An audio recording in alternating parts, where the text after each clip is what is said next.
Hello, it's Alex, the Bookubus, and today I'm going to be talking about everything I read in February. I have 7 books to talk about, and some of them were books I read for the Gothic Hearts Reading Challenge, some of them were part of my Witches and Witchcraft TBR, and there are a couple of other random things in there as well. So I'll start off with the books I read for the Gothic Hearts Reading Challenge. This took place during the month of February and was hosted by Regina's Haunted Library, E.D. Lewis, D.L. Tillery, Aphrodite Lee, Elizabeth Sagewood and Dahlia de Winters. I read 3 books in total for this challenge, and I'll start off with my favourite of the 3, which was Pine by Francine Toon. And I didn't really know too much about this one, haven't really heard much about it from anyone that I know anyway, and yeah, just decided to give it a go because it's one I picked up in my visit to Scotland last year, and it's set in Scotland, so tied in with that. And yeah, it says on the book it's described as a gothic thriller, so I figured why not pick it up in February, and I'm really glad I did because I really loved this one. I ended up giving it 4.5 stars. I'm not sure I would personally class this as gothic. It's definitely not the first thing that comes to mind, but I would describe it more as a mystery, and it does have some supernatural and witchcraft elements.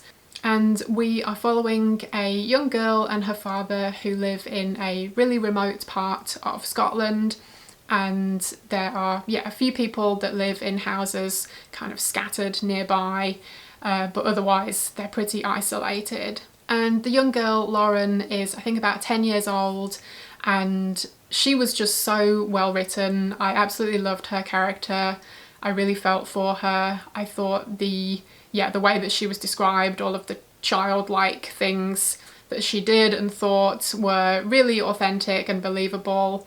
And she is dealing with some stuff like family related stuff, which was really heartbreaking, and she's also being bullied at school. So, you know, there's some things going on with her, and she does have a friend, a boy that lives nearby, and there are also a couple of teenage girls who live in the area who kind of befriend her a bit as well. The other main character that we hear from is Lauren's father. He is dealing with his own stuff as well, again related to family stuff. I don't want to go into specifics and spoil anything because I really didn't know anything going into this book, and I feel like that was part of why I enjoyed it so much, because everything was just unraveling, you know, without me expecting anything in particular. This one is kind of a slow-paced story, but it had a lot to keep me interested. I really enjoyed the writing style. I thought the characters were all fantastic. And there is a mystery element to the story. And then there's also, like I mentioned before, there are some supernatural elements, which makes for a couple of pretty creepy moments. And there's also, witchcraft involved. You might call it like folk horror-ish as well, potentially.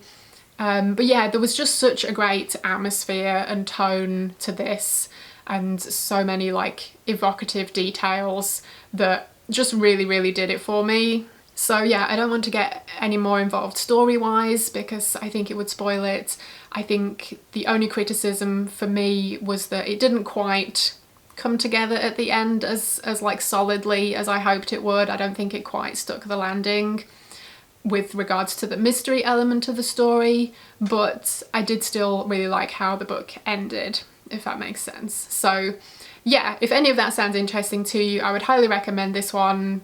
Yeah, this was a surprise for me, honestly. I didn't really know what to expect at all, but I thoroughly enjoyed it. I really just enjoyed immersing myself in this book while I was reading it, and I gave it 4.5 stars. I also read this book, which is 3 Gothic novels edited by E.F. Blyler, and we've got The Castle of Otranto by Horace Walpole, Vathek by William Beckford, and The Vampire by John Polidori. So I read those 3.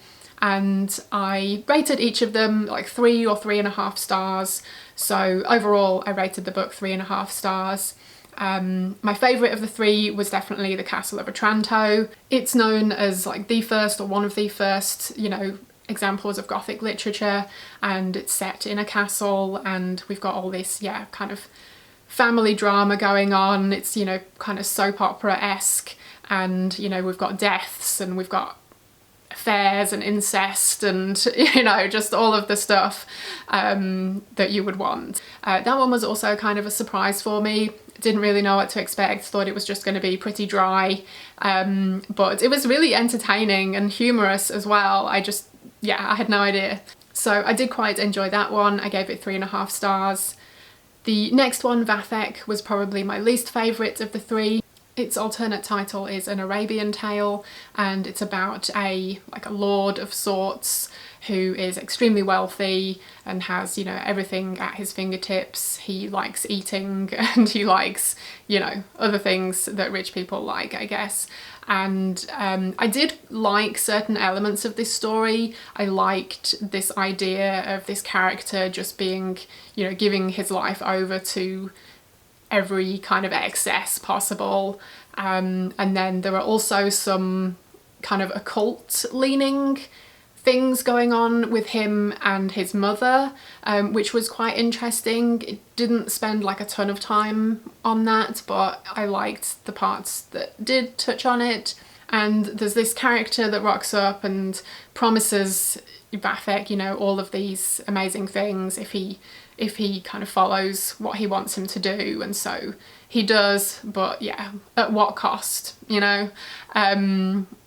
So I liked the setup of it, but there's further along in the story, it just kind of goes off on a tangent, and the main character is kind of like pursuing this love interest, and it just wasn't interesting at all. So it kind of like went off the rails for me a bit there and didn't really get back on it, but I liked the concept of it and I did enjoy some of the story. And then the last one, The Vampire, is a pretty short one, and it's about 2 men. One of them is mysterious and maybe a vampire, and yeah, the other one starts to have his suspicions as time goes on, but of course it's probably too late to do anything about it. Yeah, so it was quite enjoyable. Overall, I'm really glad I read them. You know, it was really nice to kind of brush up on some classic Gothic literature that I had not read, and overall I gave this particular book 3.5 stars. And then the last book I read for the Gothic Hearts was Gothic, a non-fiction book, 400 Years of Excess, Horror, Evil and Ruin by Richard Davenport-Hines. This came out in the late 90s. I got this copy when I was full on goth vampire phase in my teens. Did not actually read it. Finally read it recently, and I actually did finish this. It was early March when I finished it, but I'm still counting it because I wanted to keep it with the other books that I read for the Gothic Hearts Challenge. And basically this is a non-fiction book all about Gothic, whether that be art, architecture, gardening, literature, movies. It kind of touches on a lot of different things, and I will say this was a bit of a mixed bag for me. When it was good, it was really good, but there were other times when I just did not find the topic it was talking about at that particular moment very interesting, and it was also quite dry at points. So if it had been as good as all of the good parts, it would have easily been a 4-star read. But yeah, because there were just some bits that I really kind of like found it a slog to get through, I ended up giving this one 3.5 stars overall. But again, I'm really glad I finally got around to reading this one after it having been sitting on my shelf for a good couple of decades now, which is pretty wild to think about. Okay, I also read 2 books off my Witches and Witchcraft TBR. First up was Gallows Hill by Lois Duncan. This is about a teenage girl. She and her mother move to this new town, and she is, yeah, definitely feeling like an outcast in this small town. None of the other students there are particularly welcoming.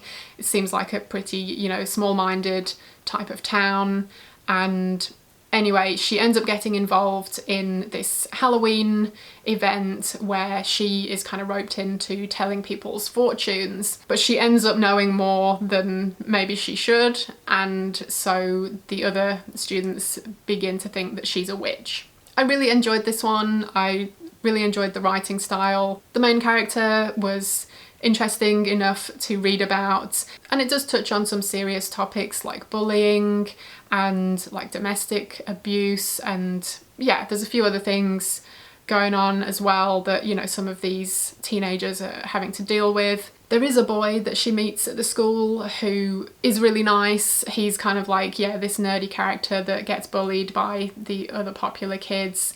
So anyway, the two of them kind of form a friendship, which I really enjoyed.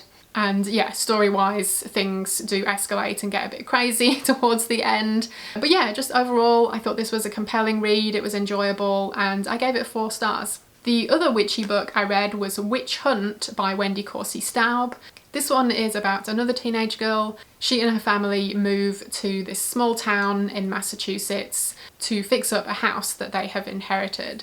And once they arrive there, they find out that this used to be the house of a witch from the 1600s, and that's like the big kind of like local legend in this particular town. This one is actually set in the 1960s, and our main character meets this guy who is wearing these very strange clothes and claims to be from the 1600s. But yeah, is he just kind of having fun with her and playing some kind of prank, or is he actually from there? And if so, what is going on? This one, again, was just a really enjoyable read. I found the story, while not, you know, totally unpredictable, it was just a fun read. And there is a bit of romance as well, which I actually quite enjoyed. And it also got a bit sad at the end also. So yeah, I was quite surprised with this one. I'd read another one by this author, Summer Lightning, I think a couple of years ago, and that one was just okay for me. So I wasn't sure whether this was going to be any good or not, but I actually really enjoyed it. And this one I also gave 4 stars. And then I read one more novel and a short story that weren't on any kind of readathon or TBR that I'd already planned, but this is The Ceremonies by T.E.D. Klein. I've got this very ratty copy that I picked up secondhand a while ago, and I read this as a buddy read with the lovely Kelsey from Slime & Slashers, and we both had a good time with this one. This is kind of a long one, it's over 500 pages long, and this one is about a character called Jeremy. He is a graduate student living in New York City, and he ends up renting this little place out in the middle of nowhere. He's renting it from this couple who live in a very old school religious community, but he thinks, yeah, this is going to be perfect to just get away for the summer, get away from the city, and he can focus on reading a bunch of books that he wants to write lectures for. And funnily enough, he's actually specialising in Gothic literature. I did not know that when I picked that up, so it ended up being, yeah, kind of adjacent to the Gothic Hearts Reading Challenge because of that. So I thought that was kind of a funny coincidence.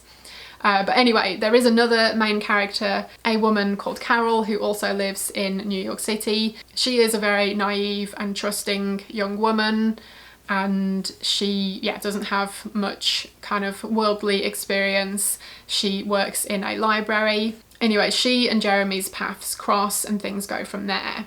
And there's one other kind of main character to talk about, which is this older gentleman who is a bit strange, but yeah, I won't say any more about that.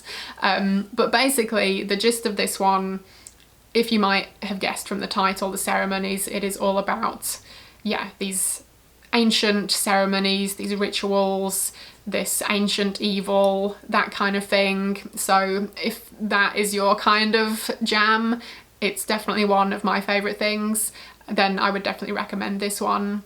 It is a bit long, and it probably didn't have to be quite as long as it is, but overall I did really enjoy it. I enjoyed the writing style, I liked the characters, even though not all of them were particularly likeable. I thought they were well written, and there's definitely a really well done sense of unease and dread which just builds and builds throughout the story, and you just know that something terrible is going to happen eventually, and yeah, maybe it does. This originally came out in 1984, and you know, there are some elements here that do not stand the test of time. There are some racist and sexist elements, so if you would rather avoid anything related to that, then I would skip this one. But aside from those things, I thought this was a really excellent read. I did find it to be quite a compelling read. I enjoyed the writing style, and yeah, there were some really great moments related to these rituals, these ceremonies, that yeah, I thought were fantastic.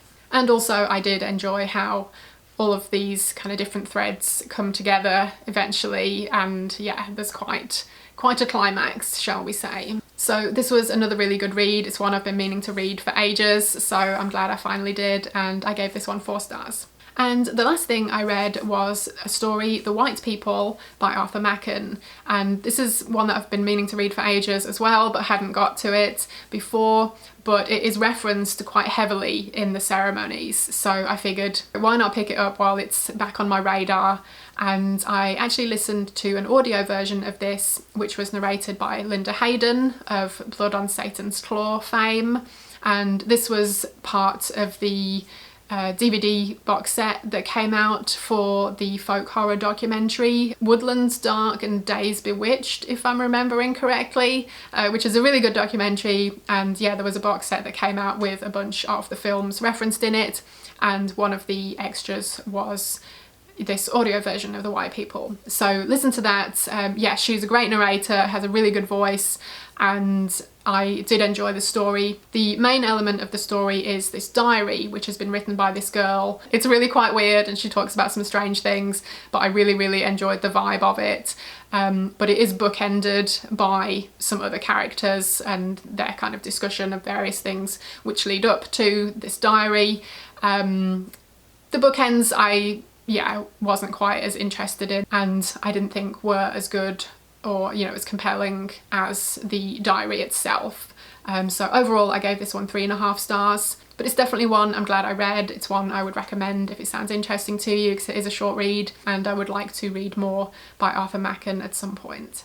So that was everything I read in February. I had a pretty decent month, definitely no complete duds, so I'll take that. And yeah, super stoked that I had a 4.5 star read as well. I'm pretty sure that will be on my favourites of the year. So do let me know if you've read any of these. I would love to hear your thoughts, or let me know what you read in February, if you had any particular favourites, or if there are any books you would recommend. Thank you ever so much for watching. I hope you enjoyed it, and hopefully I will see you again in my next video. Bye!